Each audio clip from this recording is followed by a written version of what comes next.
président Guy Cotteret, est-ce que vous ne vous mordez pas les doigts certains soirs en vous disant il faut sauver ce club, ce que vous vous attachez à faire depuis maintenant votre arrivée, c'est-à-dire 3 ans, c'est la 4e année. Et là, bon, il y a un nouveau propriétaire, mais c'est depuis le début de l'année, avec de nouveaux moyens, on va dire. Mais jusque-là, vous êtes obligé de recruter sous forme de prêt, et le plus souvent au dernier moment, donc au bord du précipice, au mercato d'hiver. L'année dernière, vous avez fait belle moisson, mais ils sont repartis, comme Guérassi, qui a sauvé un peu Auxerre, qui jouait pas à Lille et puis qui a été vendu en Allemagne 8 millions, je crois.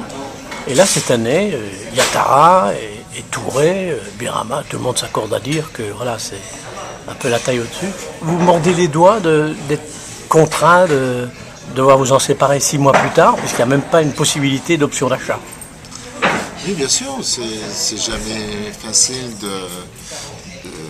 d'avoir des talents parmi nous et puis de les voir partir sur une durée relativement courte, puisque comme vous venez de le dire, c'est 6 mois, moins de 6 mois d'ailleurs, parce que le championnat se termine fin mai, donc et de remettre de remettre l'équipe pour la saison d'après, reconstruire une équipe sur la saison d'après, alors qu'on pourrait plus facilement, bien sûr, conserver les joueurs et repartir sur de bonnes bases. Voilà, c'est un peu notre modèle, malgré tout. Hein. C'est aussi d'élever, vous n'en parlez pas, mais vous le dites souvent, d'élever des jeunes joueurs et de les laisser partir, quelquefois. Comme Berthier à Reims. Comme Berthier à Reims, comme d'autres, bien évidemment. Mais c'est aussi les aléas du centre de formation, mais c'est aussi notre modèle économique. Sur les 2 joueurs que vous venez d'évoquer, qui manifestement ont contribué à donner un niveau supérieur, même si on ne voit pas forcément toujours dans les résultats à notre équipe, il y a de notre part, de la part, je crois, de notre investisseur, la volonté peut-être de tenter de prolonger avec eux l'aventure auxerroise, dès lors, bien sûr, qu'on se maintiendrait. C'est le postulat de base, bien évidemment. Et donc vous les achèteriez, quoi. On pourrait tenter effectivement un transfert dès lors que les conditions, même pour notre investisseur, soient compatibles avec nos capacités budgétaires. Oh. Pour retrouver, là encore, une assise et non pas avoir à reconstruire de façon systématique, saison après saison, c'est-à-dire le redémarrer avec une inconnue, avec de nouveaux joueurs, une nouvelle méthode, tous les aléas et les inconvénients qu'on connaît à reconstruire dans sa quasi-intégralité une équipe chaque année. Est-ce que vous pensez que maintenant qu'il y a un nouveau actionnaire majoritaire, avec, semble-t-il, des ambitions et des moyens, est-ce que vous pensez qu'à partir de cette intersaison, pour la première fois, vous allez pouvoir construire de manière peut-être plus solide et porteuse d'avenir, c'est-à-dire essayer de mettre en place une vraie ossature et puis de compléter, si de besoin, par la suite? Mais c'est effectivement notre volonté. C'est un reproche qui nous est souvent fait de changer, comme je le disais, d'équipe quasiment de fond en comble. Pas toujours, mais en tout cas la changer dans son épine dorsale. Souvent, donc, l'idée, effectivement, si notre investisseur confirme les moyens qu'il souhaite mettre à la disposition du club pour donner de l'ambition, parce que c'est bien de cela dont il s'agit à ce club, on essaiera bien évidemment de moins chambouler l'équipe et de la renforcer là quelques points, quelques touches plutôt que fondamentalement comme on a l'habitude de faire.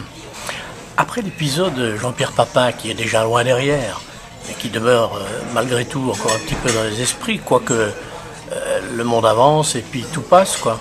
Est-ce que ça a modifié le système de relations, de communication entre les dirigeants du club de la GIA et les propriétaires actionnaires chinois?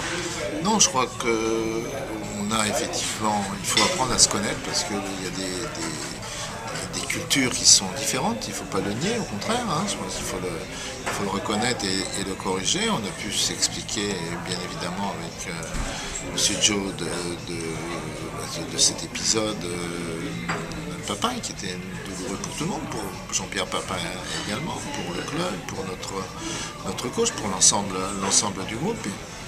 C'était l'occasion aussi de recadrer un petit peu notre mode de fonctionnement, que tout le monde se comprenne, accepte peut-être les suggestions des uns, des autres, peut-être davantage de dialogue, même si la langue, bien sûr, est toujours un handicap. Voilà, je pense que ça... Alors, bien sûr, ça va jeter un trouble, vous le savez bien, qui a fait quelques dégâts, bien évidemment. C'était aussi l'occasion de poser les bases d'un fonctionnement à venir qui soit plus harmonieux. Alors, là, est-ce que vous pouvez dire qui était derrière cette opération ou ce coup, ce qui a ressemblé à un coup? Il veut dire, les Chinois ont-ils été manipulés à Pékin, ou comment ça s'est fait, quoi, ça? Et moi, j'ai pas le déroulement des opérations. Je pense qu'il y a effectivement des gens qui ont dû se glisser entre le club et notre investisseur, sans passer forcément par la case club. Donc, des intermédiaires, autrement dit. Très vraisemblablement. Président, nous sommes à quelques heures du match Auxerre-Strasbourg. On connaît le classement. On gagne ce soir, on prend 3 points d'avance sur le barragiste. Quel est votre état d'esprit alors qu'il reste combien, 8-9 matchs? Écoutez, moi je suis toujours stressé, inquiet, je change pas d'état d'esprit. Nos résultats sont... Voilà, on prend un point à Laval, un point mérité, mais on aurait peut-être pu effectivement faire mieux.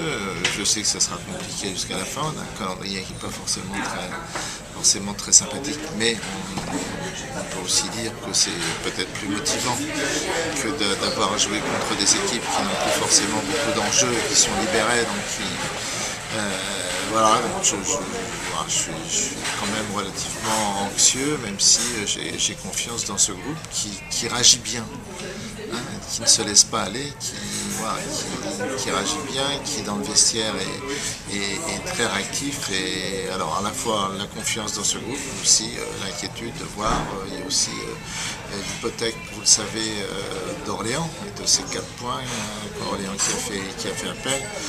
Ce qui modifierait assez sensiblement la donne. On a le Ressart qui n'est pas très loin devant nous. On a Valenciennes qui aussi a pris, comme on l'avait pris contre Niort, un 4-0 à domicile qui laisse toujours des traces.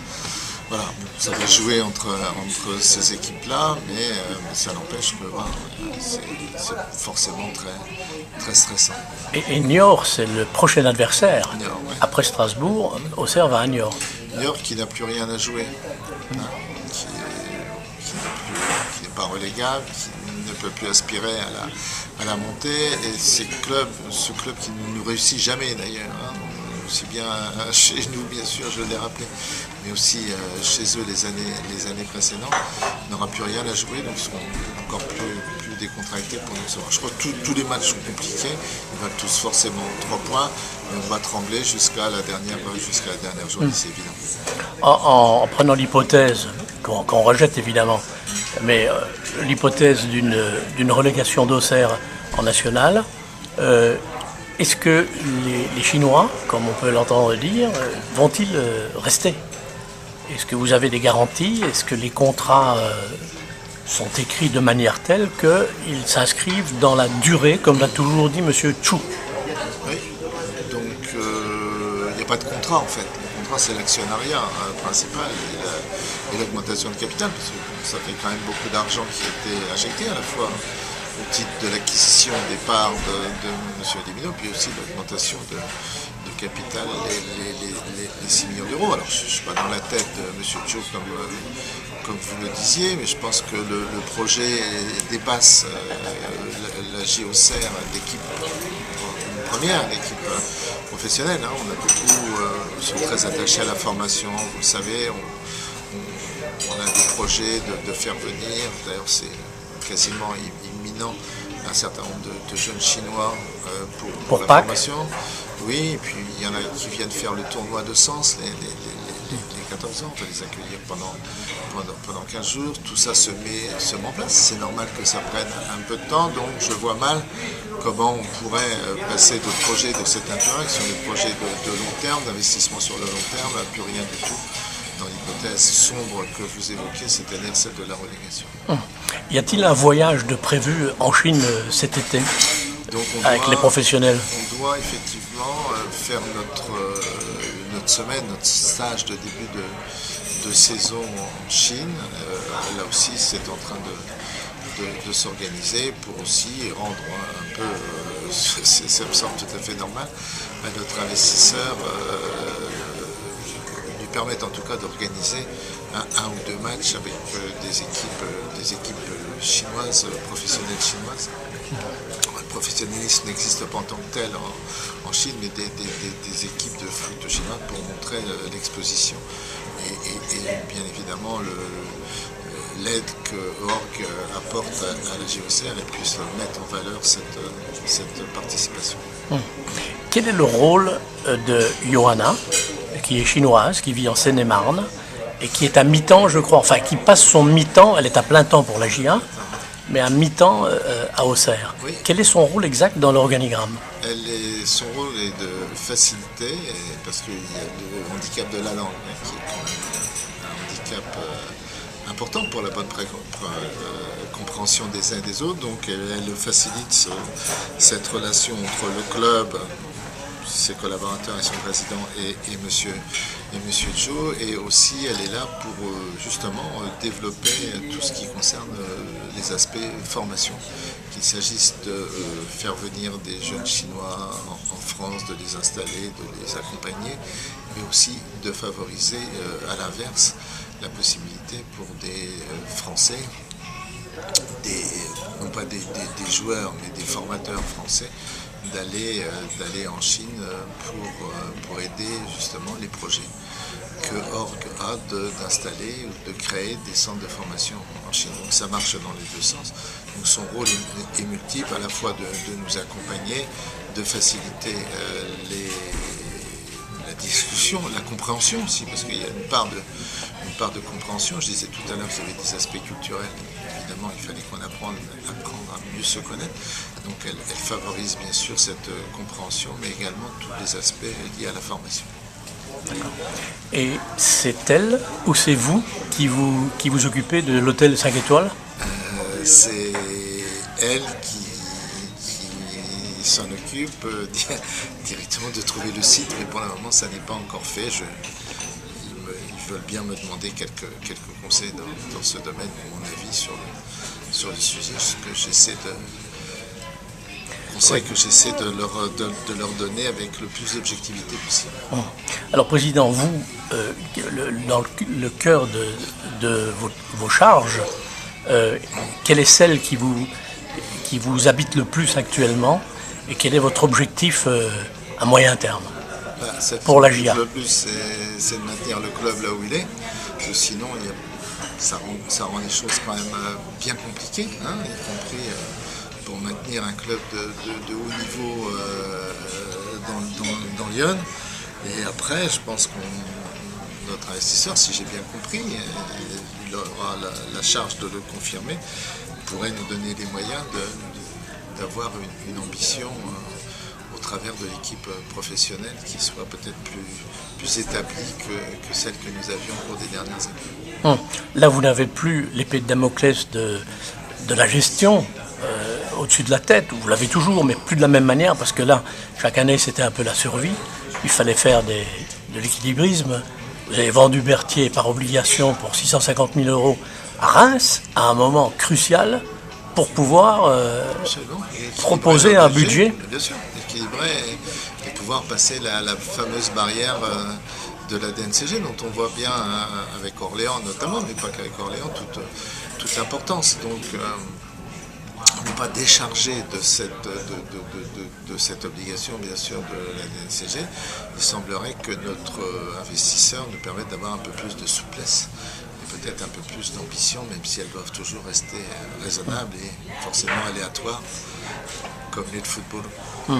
Là, il a déjà mis 4 millions, 4 des 6 millions qu'il doit mettre en 3 ans.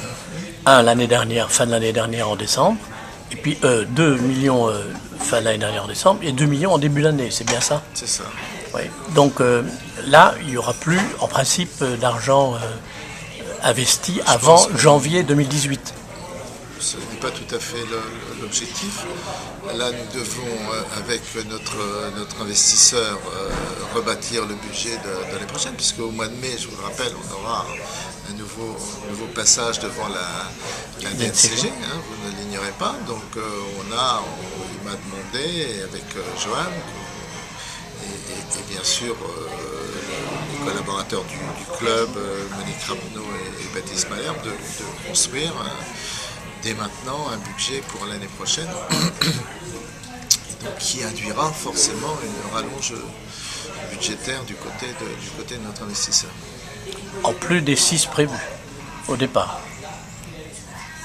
Vous évoquiez les 2 millions qui n'ont pas été versés, c'est vraisemblable qu'il conviendra de les verser au courant de l'année de la saison prochaine. Et la vente d'Untep de Rennes à 15% Wolfsburg. Sur la plus-value, donc on attend les chiffres exacts. Et l'ordre de grandeur, ça va être quoi? Ça va pas être 5 millions comme pensent certains. Très très loin.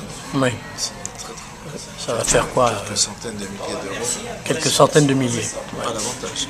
Ouais, mais c'est déjà ça quand même. Gestion prévisionnelle. C'était l'objectif de la négociation que j'avais menée lors du transfert d'Untep par Rennes.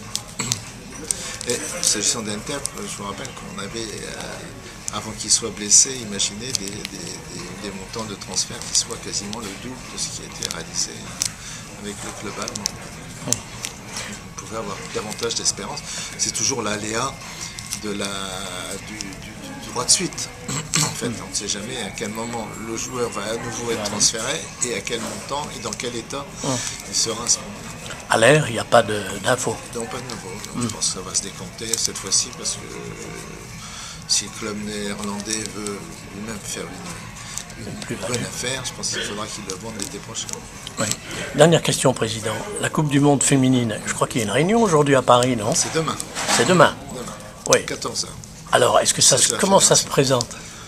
On a un dossier qui tient la route, hein, qui est managé par la ville d'Auxerre. Voilà, je pense qu'on a de bonnes chances d'être retenu. Ah, quand vous faites des yeux comme ça, c'est que c'est plutôt bon signe. Hein. Je ne sais pas. Moi, je suis toujours là sur un.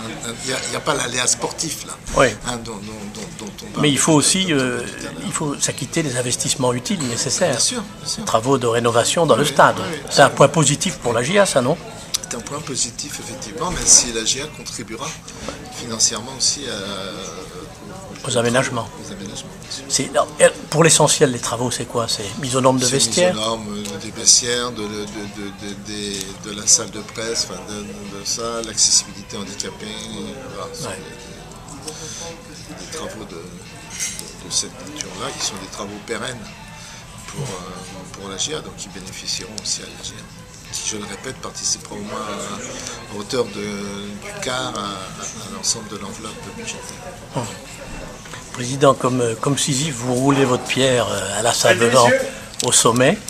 Et est-ce qu'on peut considérer Sisyphe heureux? Sisyphe, il n'est pas heureux, il est malheureux, Sisyphe.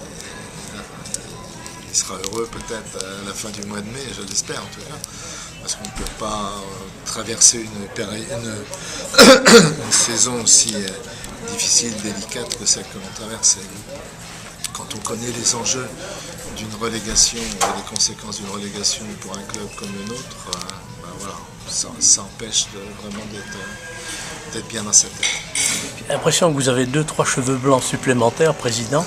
Il faut dire que vous avez vécu une année assez terrible. Une année catastrophe, j'imaginais pas... Non, mais je veux dire, la vente du club, etc., c'est pas évident à...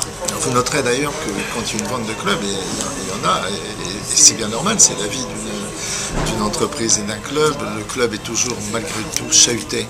La saison de la session du club, surtout quand elle se fait pendant le cours de la saison. même psychologiquement, même si on ne s'en rend pas compte, il y a des effets, bien évidemment, sur le fonctionnement général. Voilà, donc mon aspiration, c'est qu'on se maintienne et qu'on reparte avec de nouvelles ambitions et surtout beaucoup plus de sérénité.